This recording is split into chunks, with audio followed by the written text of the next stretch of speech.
fantabulous webinar that you will be participating in.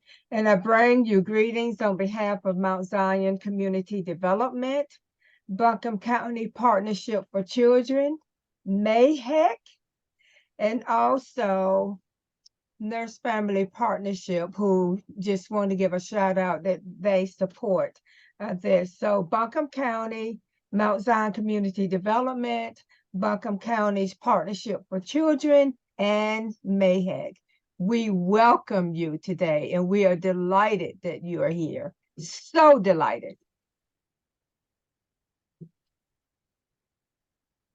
And I am going to turn this webinar over to Sapphire Debelow, who will be moderating this fantabulous platform. And Sapphire is a outreach worker with Mount Zion Community Development. And Sapphire, thank you for agreeing to host. And we have a wonderful partnership with Georgiana and Natasha and everyone from Buncombe County. We look forward to Brandy's presentation, I'm sorry. And you're in for a treat. What can I say? Thank you, Mrs. Grant. And Kadaya. Yes. Hi, my name is Sapphire Debelow, and I am the outreach worker for Project NAF, for the Project NAF program, which stands for Nurturing Asheville and Area Families. The program goal is to reduce infant mortality by providing support, education, and advocacy for Black African American pregnant and postpartum mothers in Buncombe, Henderson, and Madison County. And so, did you know that it is Black Breastfeeding Week, and it is celebrated from August 25th and officially ends August 31st. And Black Breastfeeding Week was founded in 2012 by 3 national recognized breastfeeding advocates. Black Breastfeeding Week was created to highlight just what Black mothers experienced. It was first introduced in the USA by author Kimberly Seals Allers, the founding executive director of Black Mothers Breastfeeding Association, Kadada Green, and nurse midwife Anaya Sengodali Ayoka. And it is the 11th year of Black Breastfeeding Week. And this year, the theme is We Outside, which is celebrating connection in our communities, focused on reconnecting communities of Black breastfeeding moms. And so the question is, why do we need Black Breastfeeding Week? Well, Black breastfeeding matters. It is National Breastfeeding Month, which means the all too familiar phrase, breast is best, is being talked about a lot. But when we say breast is best, what are we really saying? And how are we supporting all people who nurse? Are we setting them up for success and preparing them for the challenges often associated with nursing? Are new parents being educated and informed about how their medical history can impact their ability to nurse exclusively? Are we helping breastfeeding folks who are returning to work so that they can pump? Are providers informed and aware of the social and economic challenges that people of color and Black women in particular face when it comes to nursing? And so Black Breastfeeding Week was created because over 40 years, there has been a gaping racial disparity in breastfeeding rates. The most recent CDC data shows that 75% of white women have ever breastfeed versus 58.9% of Black women. The fact that racial disparity in initiation, and even bigger one for duration, has lingered for so long is reason enough to take at least 7 days to focus on the issue. But here's a few more. And so the top 5 reasons why we need a Black Breastfeeding Week is the high Black infant mortality rate. Black babies are dying at twice the rate, and in some places nearly triple the rate as white babies. And this is a fact. The high infant mortality rate among Black infants is mostly to their being disproportionately born too small, too soon, and too sick. And number 2 is high rates of diet-related diseases. When you look at all the health conditions that breast milk, as the most complete first food, has been proven to reduce the risk of African American children have them the most, from upper respiratory infections and type 2 diabetes to asthma, sudden infant death syndrome, which is SIDS, and childhood obesity. These issues are rampant in our communities. Number 3 is the lack of diversity in lactation field. Number 4 is unique cultural barriers among Black women. And from our role as wet nurses in slavery, being forced to breastfeed and nurture our slave owners' children, often to the detriment of our own children, to the lack of mainstream role models and multi-generational support, to our own stereotyping within our communities. We have a different dialogue around breastfeeding, and it needs special attention. And last but not least is the desert-like conditions in our communities. Many African American communities are first food deserts. It is a term coined by Kimberly Seals Allers to describe the desert-like conditions in many urban areas where women cannot access support for the best first food, breast milk. And so I would like to encourage you to educate yourselves and your communities of Black Breastfeeding Week. And now I would like to introduce our panelist that represents the Project NAF program and the Nurse Family Partnership Program. And so I would like to hand it over to Evelyn Smalls to introduce herself. Hey, everybody. Yes, we're outside. I love that motto. I love that motto. Yes. I'm Small, and I'm a first-time mom. I'm a mother to my daughter, Free, who is 16 weeks. Is there anything else you wanted me to include it in that intro, Sapphire? No. Are you currently working? I'm currently working and currently feeding. Perfect. Thank you. Yeah, and I agree with you, Evelyn, that wonderful motto, we outside. Yeah, We are outside. They said, we outside. And I'm going to add, we outside, y'all. Thank you. And Deasia Robinson, would you like to introduce yourself, please?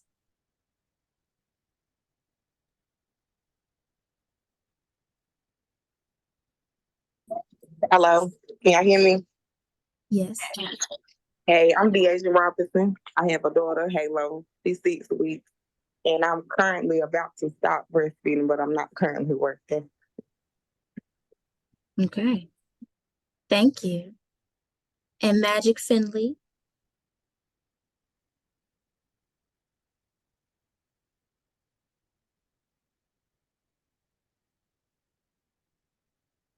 Magic. Can y'all hear me? Yes. My name is Magic, and my son just turned 3 months yesterday, and I started work last week. Perfect. Thank you. And last but never least, I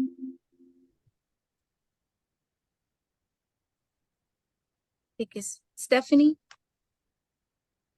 Hi, everybody. My name is Stephanie Emma Quady. I am a mom of 5. I am currently breastfeeding. I have a 2-year-old all the way through 17-year-olds, and I have been breastfeeding consistently for the past 6 years, actually. Wow. I am not. So I work with Breastfeed Derm, which is a local nonprofit dedicated to lactation support and surrounding policy. I also work or volunteer with 2 nonprofits, including a lactation support nonprofit and a nonprofit dedicated to Black lactation support. Stephanie, you deserve a Burger King crown, girl. It is a lot.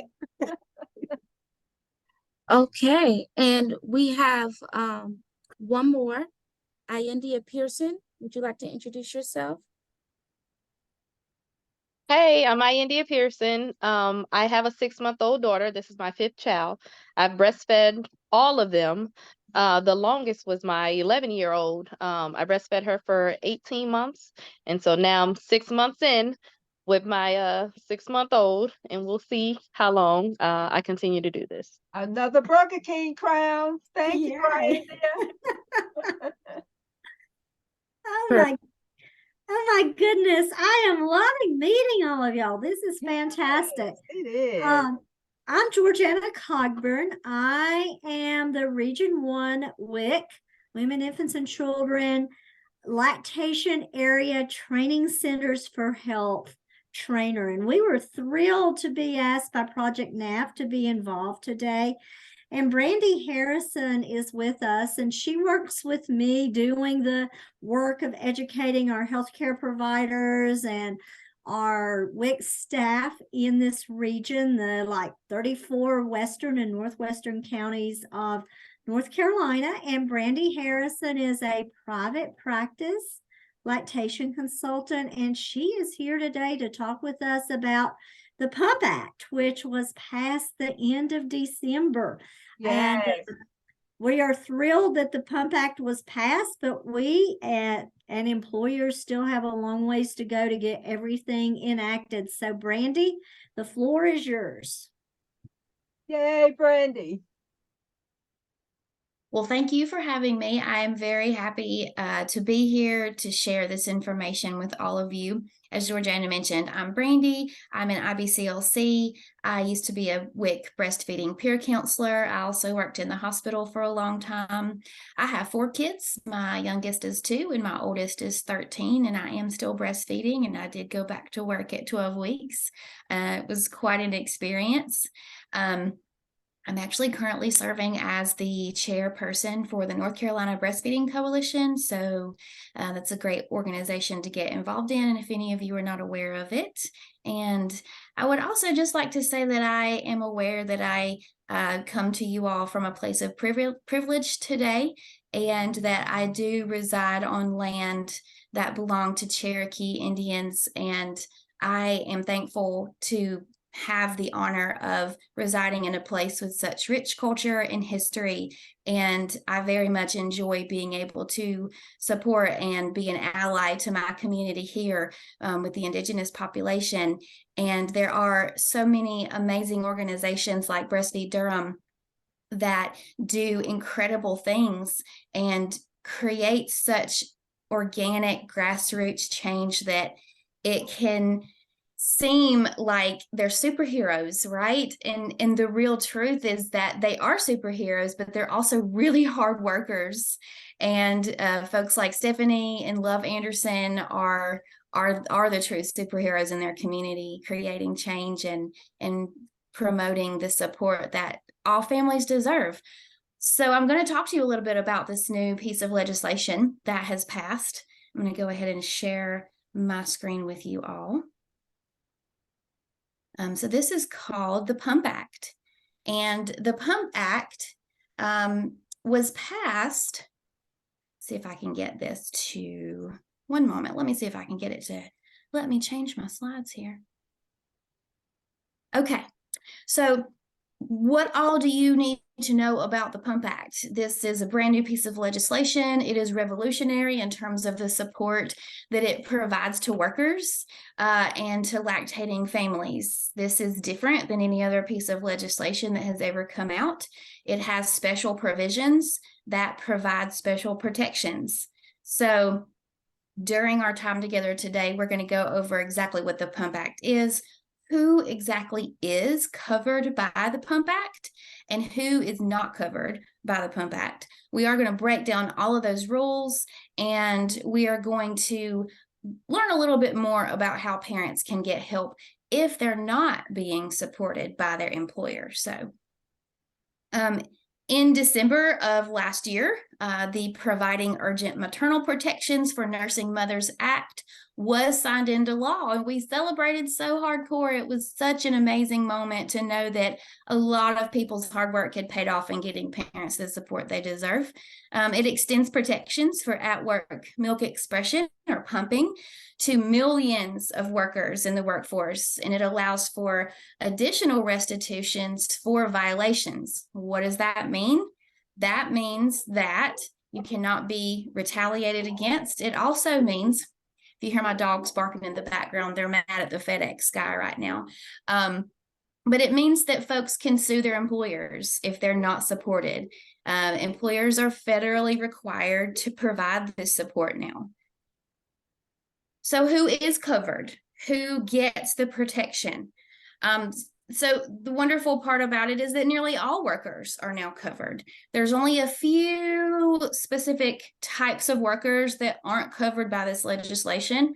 Nurses and teachers, farm workers, exempt employees, all of these were people who didn't get protected by the last piece of legislation, the last act that was federally providing the support. And so it came down to a lot of states were providing better support than the federal protections were before the PUMP Act passed. And people like nurses and teachers and salaried workers and migrant farm workers and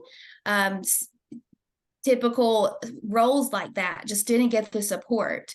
And those employers were not federally held accountable for those things. Some of you have probably known teachers and nurses and folks who have had a hard time finding the support that they need to go express milk regularly.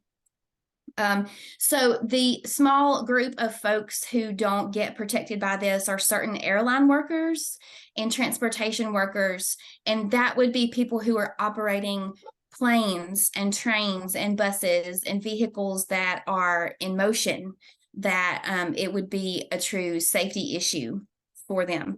That doesn't say that they don't get supported. It means they're not federally required to provide those folks with support.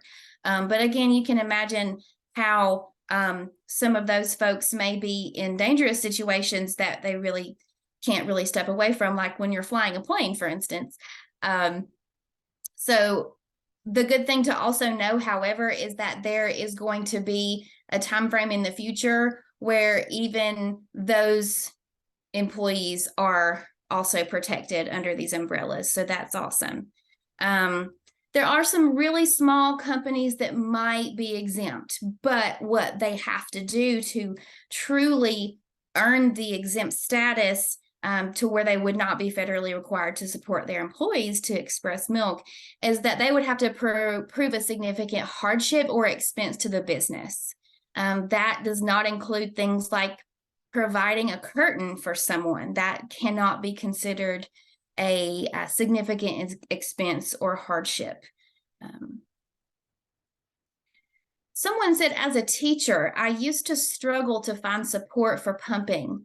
My kids could not be left alone in the classroom, and no one could help relieve me. Most days I only pumped once or twice.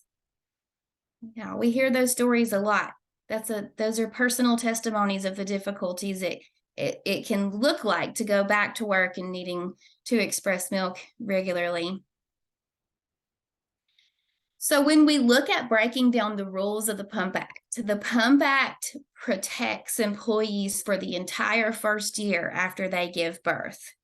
That means up to 12 months and beyond for some employers who are supportive, but the federal act requires employees to support for the full first year. The space that they provide cannot be a bathroom. It cannot be somewhere that is unsanitary or unsafe to express milk in, like a bathroom would be. There are infection control issues associated with that. It's also just not a place that someone ever deserves to have to go and express milk. It also tends to, as you can imagine, put some connotations on expressing milk being dirty or a private matter, or something that is equated with genitals, or any other type of connotation that may be demeaning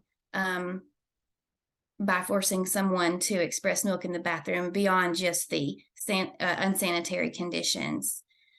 Privacy must be provided. The space must be shielded from view, and it must have a lockable door. The employees must be given breaks for milk expression as often as they need. And as you can imagine, this is really going to vary from person to person, because some people really need to express milk every 2 hours for multiple reasons. Maybe their supply depends on it. Maybe their body doesn't handle the fullness well. Maybe they're at increased risk of breast inflammation or plugged ducts or mastitis if they go too long without expressing. Some people can go longer. The length of time of the break is also going to vary from person to person and must be accommodated as well. So while some people may need 15 to 20 minutes, others may need around 30 minutes. It can depend on where your milk expression location is located. It may depend upon the type of pump that you're using, or it could depend on the person's body and how fast they respond to a breast pump and how quickly the breasts are emptied. Employees must be paid for those breaks if they cannot completely disengage from work. So if a nurse is charting while she's pumping, that cannot be an unpaid break. If a restaurant worker is answering the phone and taking to-go orders in the office while they're pumping, that can't be an unpaid break. If a teacher has to answer an email during her break, cannot be unpaid break. So as you can imagine, those are some really good protections there. Companies with 50 or more employees, they have to comply regardless of where their campuses are, regardless of this work site versus this work site accommodation location. They have to, across the board, support all their employees no matter what. Employers with less than 50 workers, again, they have to prove those hardships, and they usually have a hard time doing it, thankfully, because of this act. It has to be quite the ordeal for them to be granted those exemptions there. So no employer can retaliate against any of these employees for their needs or requests. That also includes things like lowering the pay of a worker for needing to take multiple breaks. It includes switching the role of a worker and cutting their pay because they can't, quote unquote, do the job that they needed to do when they were expressing milk. So they change their position and lower their pay. That's a form of retaliation and considered punishment to the worker and is not allowed. One thing to remember, however, is that there are legal ramifications for these employers not providing the support that they need, and that's new. I am a nurse in a busy ICU unit. Some days our staffing ratios are already dangerously low. I was lucky to get a bathroom and water break, let alone a pump break. And I think that's a special situation too, because coming out of a pandemic, we all have heard so much about dangerous staffing ratios in healthcare facilities. And then to add this issue to the top of it, it really creates a whole new level of expectations of administration, right? To not only provide safe staffing ratios, but to provide staffing ratios that will also allow for the physiological needs of their employees, which is to express milk. Employees may file suit against their employer if they do not receive these accommodations, if they are not supported to express milk when and for as long as they need to. You can file a lawsuit against them if they are retaliated against for their need. So the one thing to remember is that the person who files these lawsuits actually doesn't even need to file a complaint with the DOL before filing that suit. So they can not go back and say, you never filed a formal complaint. with the Department of Labor, that wasn't gone about in the right way, you have no grounds for your lawsuit. They can't do that. What they do have to be able to see is that you communicated with the employer and made your requests and your needs known and gave them an opportunity to accommodate those needs and to support those needs. And then if that happens, you can file the complaint and then go through the DOL if needed. So these are some really good opportunity, like resources to learn more about the PUMP Act. They come from amazing resources such as Women's Health, the Department of Labor, the Breastfeeding State Laws website has some really awesome stuff on it. The CDC, Surgeon General's Call to Action, and the Equal Employment Opportunity Commission. The CDC's breastfeeding toolkit is always a great thing to use. And the toolkits that are also available for folks returning to work to prompt conversation and communication between them and their employer. Those things are all found as well for resources to provide to employers, not only to describe the benefits of supporting your lactating employees economically, logistically, but also understanding that higher retention rates happen when you support your lactating employees, and they miss fewer days due to sick children when they're lactating and they're supported. So creating safe environments to have these conversations and creating environments where the team rallies around the lactated employee and provides the support they need, whether it's staffing or time or space. We all as a community have to come together to support breastfeeding. People don't breastfeed, cultures breastfeed, and work is a culture. And a culture at work needs to support breastfeeding in order for it to be successful in that work environment, just like communities need to support breastfeeding in their community for that to go well as well. So let me see if I can get back to where I was. So that's just a little bit about the new PUMP Act, diving into that just a little bit. I would love to hear any questions. Stephanie wants to know, will this list be emailed to us? Do you mean the resource list? Because I can absolutely get the slides to you. Absolutely. For sure, Natasha. Yeah, we can get all of these things to you. These are all free to access. They're open access to the public. And does anybody else have any questions about the PUMP Act and the legislation?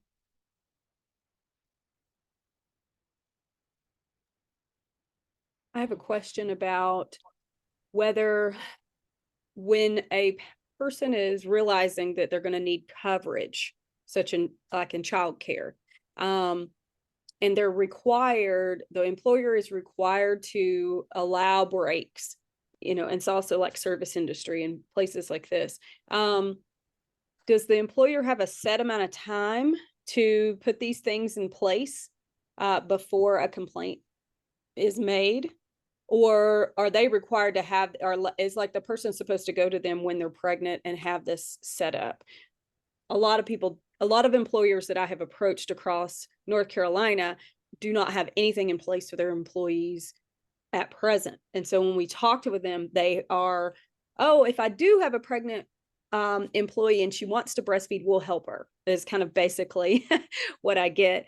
So I'm just thinking of employees' responsibilities as well as employers' responsibilities. Is there like a timeline? Yeah, so there is actually not a timeline. They do not have requirements that say that they have to be approached prenatally or with any certain amount of time frame.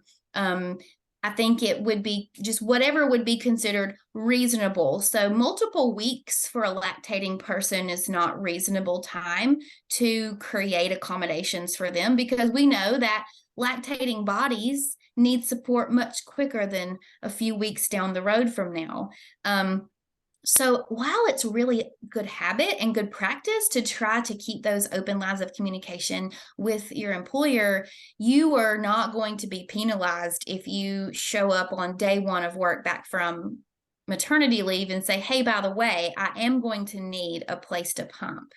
And I think that almost creates the expectation, if this happens enough with enough employees, I can imagine it might create the expectation for the employer to be more proactive and approaching their employee and saying, what do you need from me to be able to continue to have you feel valued here as an employee? And we don't all work in places like that, but it's the model, it's the ideal way of supporting our employees. So no, there are no timelines for how this should be gone about. And you can't be penalized or retaliated against for not coming to them prenatally and requesting those accommodations.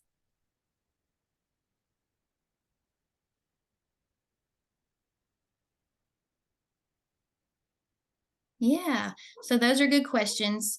You know, legislation's not always the most interesting stuff, but this is special because this is change that we've been working to get for a long, long time. So I would like to just mention really quickly some of the organizations that have worked so hard to get this act passed. So those include things like the United States Breastfeeding Committee, Moms Rising, Work-Life Law, A Better Balance. The National WIC Association was involved with this, as well as the American Civil Liberties Union.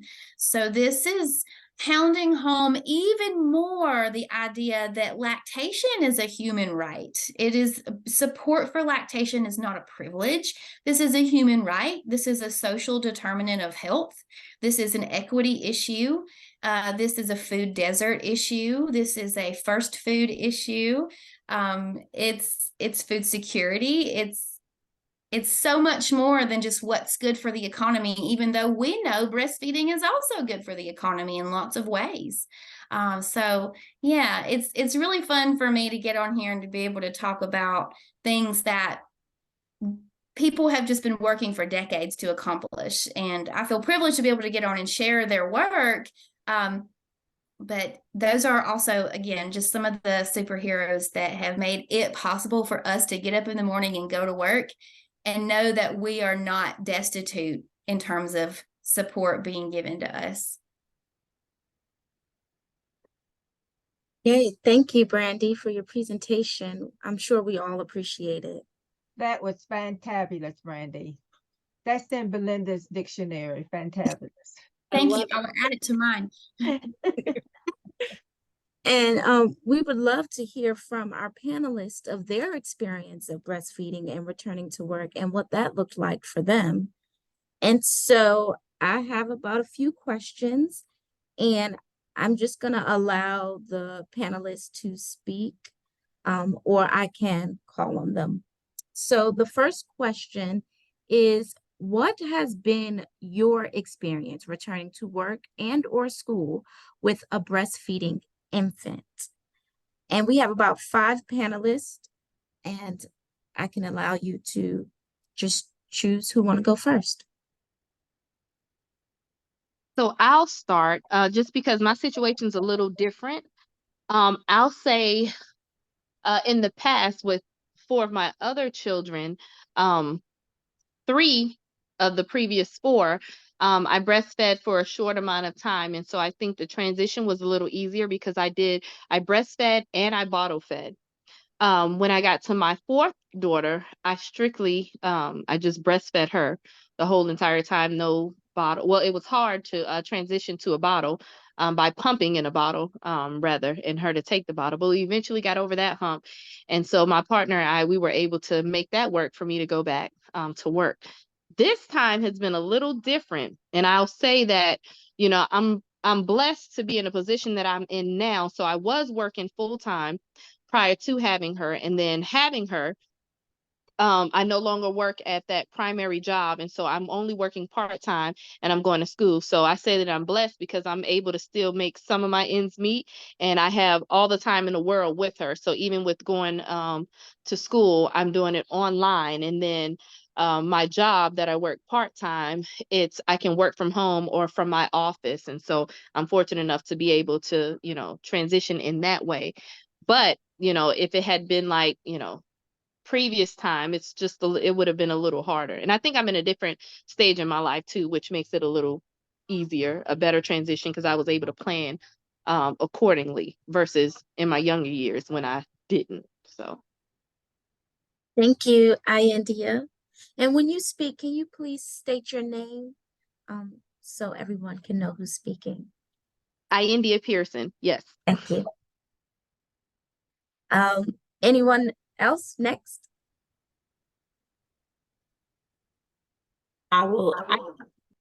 This is Stephanie McQuady, and I was going to say, with my first experience, which I was a young mom, I was about 22, and when I went back to work, my son was 6 months old, and I worked in retail, and I recognize now that I know that a lot of people don't get it because, in the moment when you're a new mom, you're young, you don't realize the weight of what you're doing. You don't realize the importance sometimes.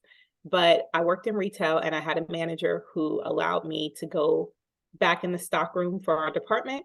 And it had technically it had a door that locked, I had privacy. It wasn't a bathroom. And so I had that opportunity to nurse, and I nursed my son until he was 18 months. And the only downside was there was kind of the banter of, oh, are you still breastfeeding that grown man? Because it was like past 1 year, but the accommodations were made really easily.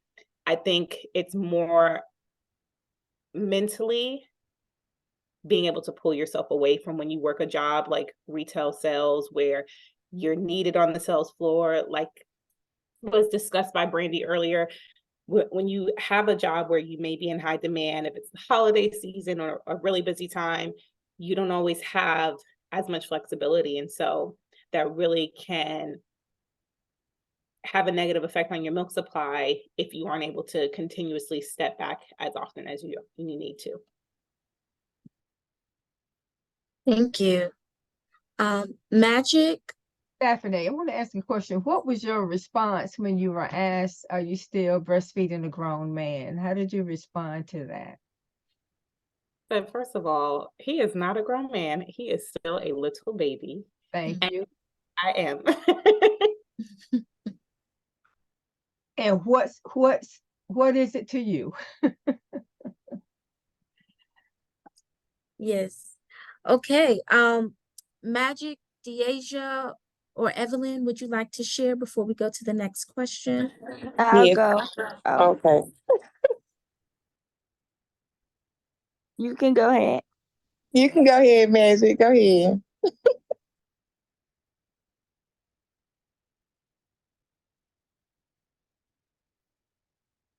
Magic?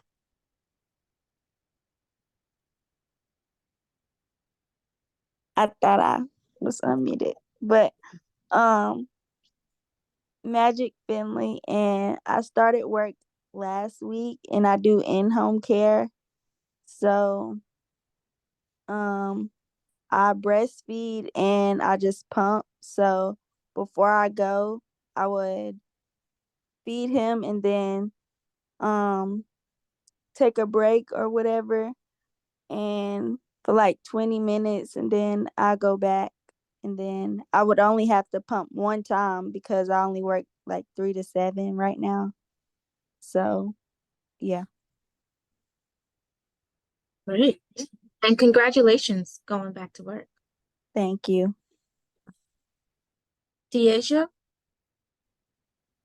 Right now I'm Deasia Robinson. I'm currently going back to work in like 2 weeks. I don't know if I'm going to continue to breastfeed. This will be my second time breastfeeding, but this will be my shortest time breastfeeding. It's not nothing is wrong with it. It's just that I'm personally tired of breastfeeding. Like I don't have no problems. It's just I'm tired of breastfeeding. I breastfeed in bottles since you was so used to breastfeeding. But, yeah. Right. Thank you for sharing, Deasia. And so, question 2 is, what support did you have that helped you succeed in continuing breastfeeding? And I'm going to turn this question over to Evelyn first. Sure. So I am very lucky because I'm a personal trainer and I have my own personal training studio. And it's so funny because when I was going back to work, I had hours where I was like, okay, these are for clients who are cool with, me bringing my daughter and breastfeeding during our sessions. And these are for hours for people who just want, or who would feel uncomfortable with that. That was more so that would just feel uncomfortable. And all of my clients are like, what? We want a baby at our sessions. Like, we have no problem with you breastfeeding. And actually, some of them are younger than me. And it's good for them to see that. Like, they feel encouraged that when the time comes for them to have children, that they can do it. And it's not it's so natural. Like, my worry was like, oh, because I had my first child, I'm 31, and I feel like if I had her younger, I would have a different outlook. But I'm very unapologetic, and I'm gonna whip it out because my child is hungry. And people have been super cool with it. And so just that support, the support from my husband, not being I feel like some men can feel like, oh, like, no, you don't do that in front of anybody, if that makes sense. But like, my husband is fine with it. He understands that she is the priority, and it's actually been a great response. So that's been my support system. You go ahead, girl. Just trying out here. Unapologetic. You go. Thank you. And Stephanie, what support did you have that helped you succeed in continuing breastfeeding? I'll be honest with you, I did not have much support. When I was a first-time mom, I had seen nobody breastfeed in my family and my community. It was not something, I don't even know where I got the idea from. I just knew I was always going to do it. But I actually had the opposite. I was my own support. I knew it was something that I needed to do, that I wanted to do. I didn't have the facts. I didn't have the language. I didn't really understand at that time. It just felt like this is what I'm meant to be doing for my child. And I have since gotten married, and my husband has been a wonderful support to me. I am able to, all of my things that I'm doing surrounding breastfeeding, all the work related and volunteer stuff that I do, I am able to work from home. And so I don't pump anymore. Thank God. I just breastfeed on demand, and I have that ability to bring my children with me most of the time, and I breastfeed wherever I go. My husband supports me when the babies are born and I need to sleep, and he will help support that nursing journey. And so just, I think the change of job has been really beneficial, but also advocating for myself, really, which is hard to do, but I think it's so, so, so important to be able to vocalize and verbalize what is best for you and stand, which is not always easy when you don't have laws in place like the Pump Act, because retaliation does happen. Yes. That's great. Okay, Deasia, what were your biggest challenges when breastfeeding and working? Well, I'm currently not working just yet, but I don't really have no challenges. I guess because I had done already breastfed before, and I already had kids. I'm already like a person who don't have much support, so I already knew to have my stuff together somewhat, if that makes sense. You know, like, go ahead and get prepared for certain stuff that I knew would be hard or what wouldn't be hard. I say my most challenge with Halo is latching. I didn't have that experience with my second one when she was breastfeeding. She latched just fine. With Halo, I had to literally work, and work some more to get her to latch. That was my biggest challenge because I just pump, but when you walking around and you just want her to latch on, so that was about my biggest challenge. Thank you. India, what were your biggest challenges with breastfeeding and working? India, you're muted. So it's so right now I will say, so I'm in the reserves and I'm on leave right now, so I have a choice if I want to come back or not. So there's been a couple of months that I did go back, and so because of the new laws and regulations, I'm allowed a break anytime that I need for a minimum of 30 minutes in, again, in a area where I can lock the door, there's a sink, there's a refrigerator, all those things. So that's not really a challenge. The challenge more for me is being away from my child for that period of time and not being able to sleep with her at night. And so then I have to make sure that I am consistently pumping. Otherwise, there's the breast engorgement. And so I felt that and during the workday, and it was horrible. And I started feeling sick. And so for me, that's been a challenge, just making sure I'm staying on that because I feed her on demand. So maybe every 2 hours or so. And sometimes when I'm working, I forget. Now I made it 3 or 4 hours and now I'm in pain. So that's been a challenge for me more recently. Wow, thank you for sharing that. Evelyn, do you have any challenges with breastfeeding and working? I was just thinking about that. No, I would say the biggest challenge is just like, so for me, if I'm like demoing an exercise for a client and I know that she needs to feed, I just have to adjust the way in which I instruct. And I have to let my clients know, like, okay, you got that weight on the bar because I'm feeding, I can't pop up and spot you. So really it's just kind of just reorienting the way that I instruct. But definitely have engorgement things and figured that out once my boobs start spraying through my shirt. And I'm like, hold on, y'all, one sec. But no, not too many challenges. Okay, and before I go on to the next question, Stephanie or Magic, would you like to share any challenges with breastfeeding and working? I will throw out there something that nobody ever talked to me about until I experienced it because it was so frightening and it happened with multiple children. My son, my firstborn, stopped taking a bottle. So I would pump. I was also in school at the time. I would pump. And this is when he was probably really newborn, 6 weeks to 3 months, somewhere around there. And he just he started taking a bottle initially and then he refused it. So bottle strike, which I never heard the term, never knew this was a thing. And he would go with his dad and he wouldn't eat for hours. And so it was so scary. It was scary enough that I wanted to try formula, or I was willing to try formula. He wouldn't take that, thank God.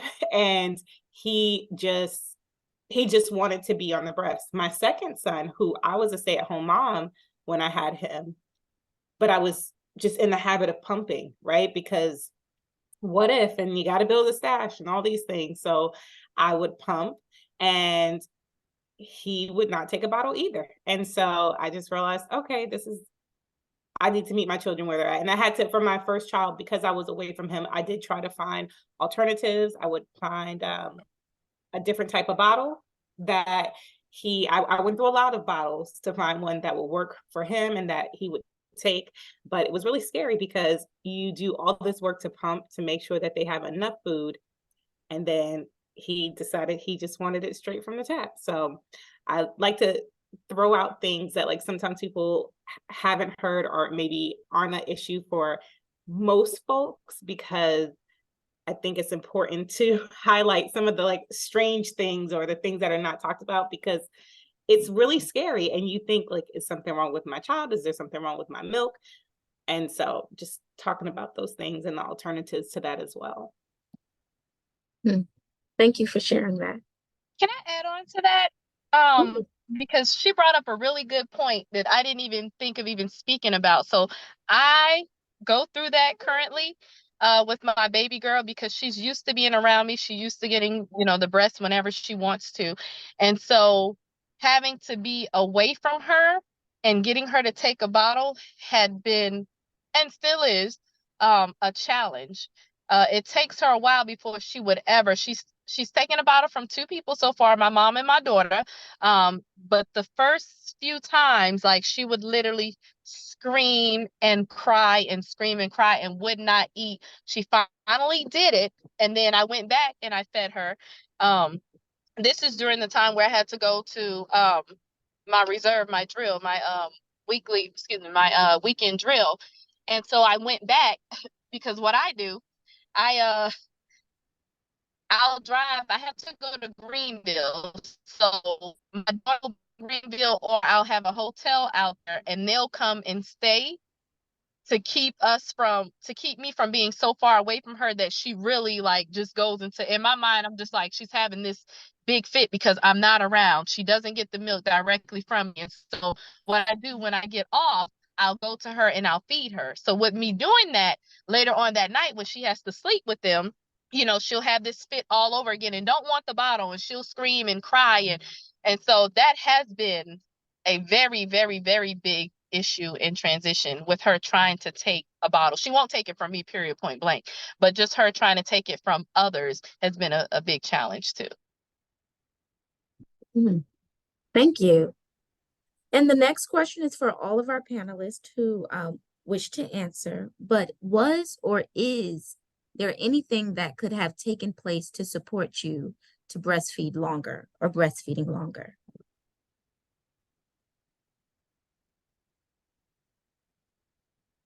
I will say that, this is Stephanie. I will say that in my first journey, just lack of support. We went 18 months, which for many is a big deal. But to know that with the rest of my children, when I was actually supported and in an environment where I felt safe, where I felt like understood, I have nursed all my children until they were 3. So, which is why I've been nursing for so long.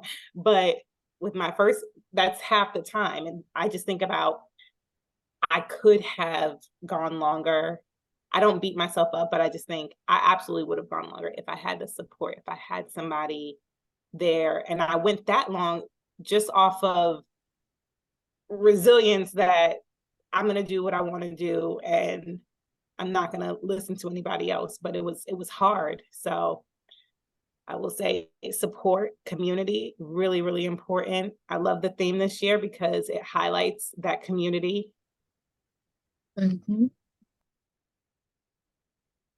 Anyone else? Hey, this is Deasia Robinson. I would say if I had more support, I probably would still continue to breastfeed Halo. But due to having to get everything together, and I'm just overwhelmed by pumping at this point. So if I had a little bit more support, I probably would still breastfeed her.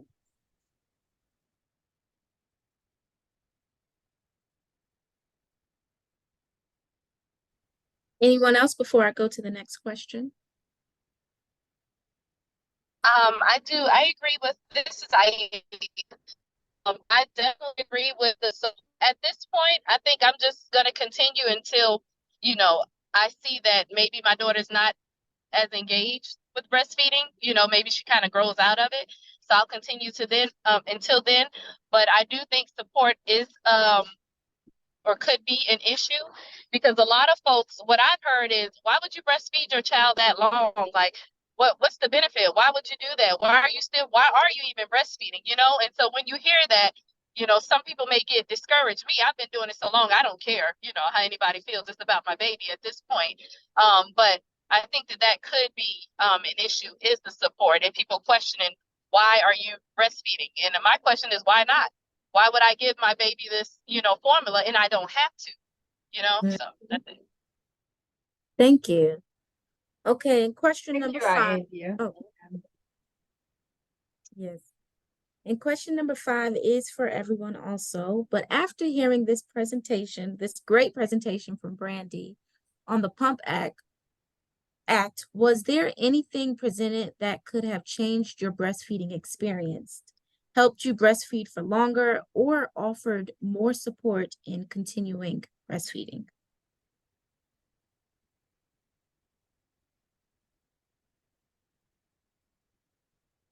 This is India again. I'm just glad that they actually came out with these acts, and like it's like someone's really listening and understanding what it is to be a woman, to, you know, have a baby, to breastfeed, these, you know, these different things that you go through. So I'm just happy that we are at a good starting place, you know, with this act, and seeing that it is being implemented, you know, through different agency organizations and whatnot. So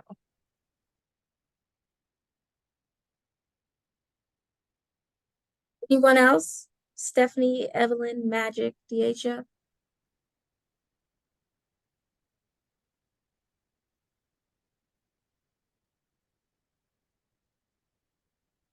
Okay, thank you. Oh, I was- please.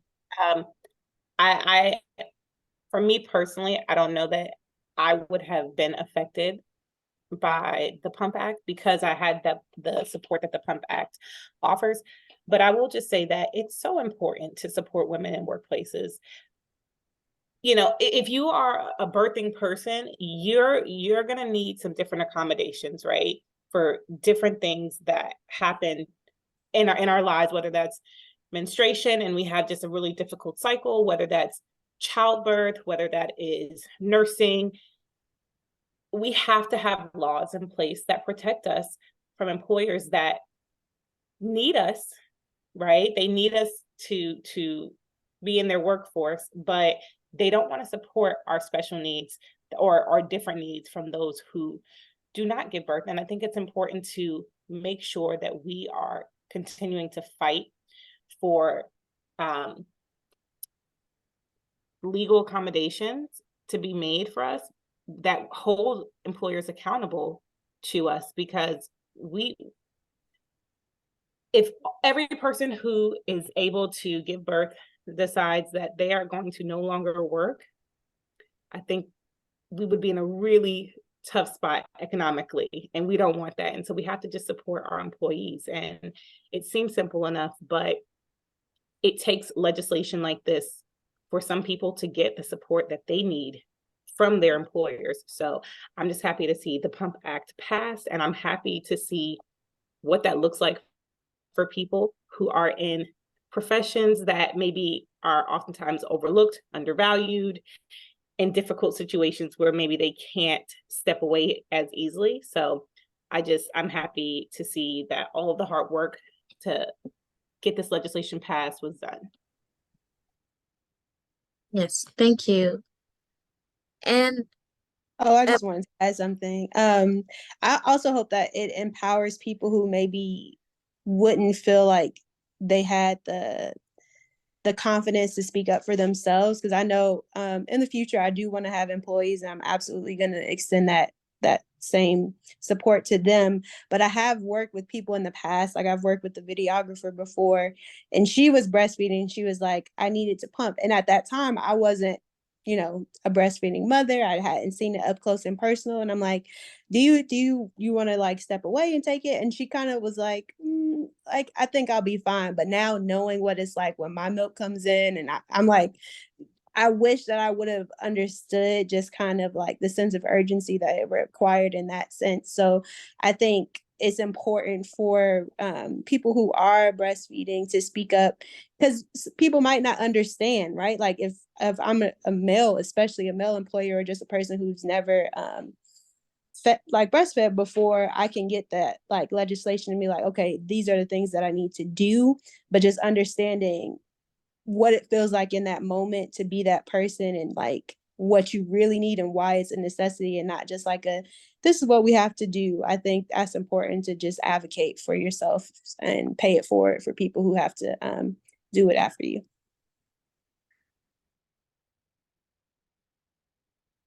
thank you. Anyone else before I move on? Well, I think that I am excited about this.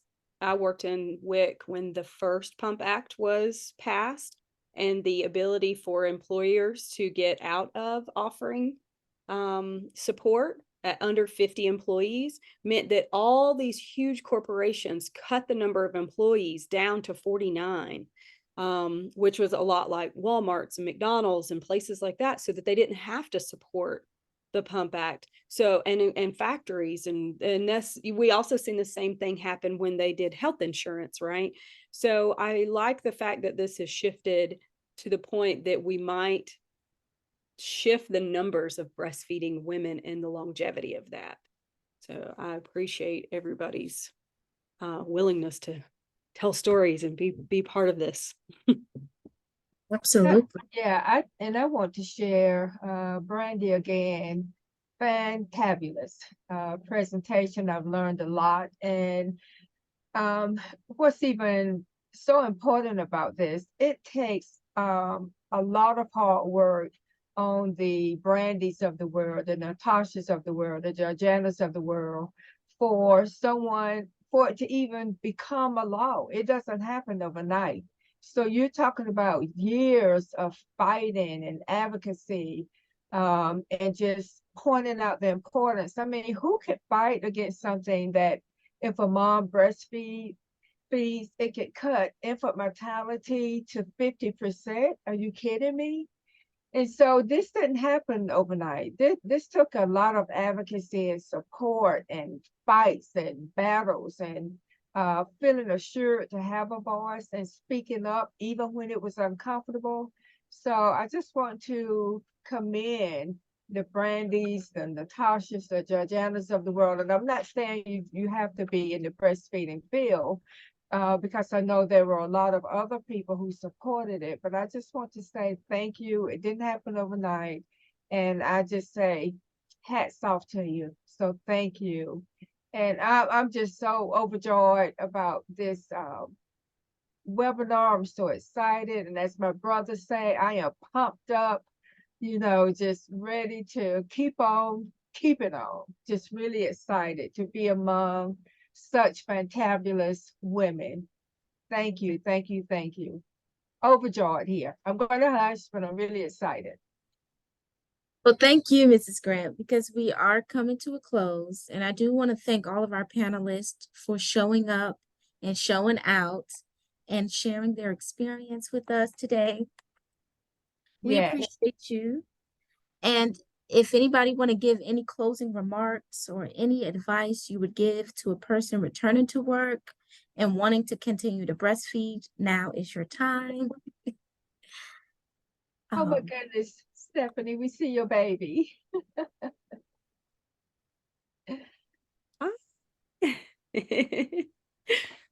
So beautiful.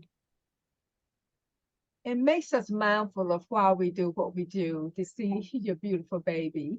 Thank you. Yes. Okay.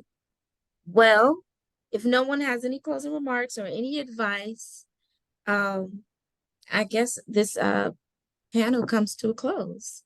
And we'll stay on a few minutes longer if you have questions and you want to do a Q&A. A few of us will stay on, and anyone's welcome to stay on that they would like. Yes, thank you.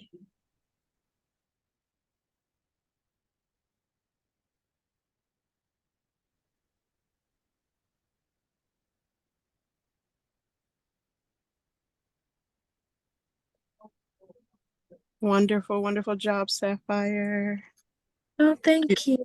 Did you see that Pearl just put in the chat? Creating an unconditional bond is priceless.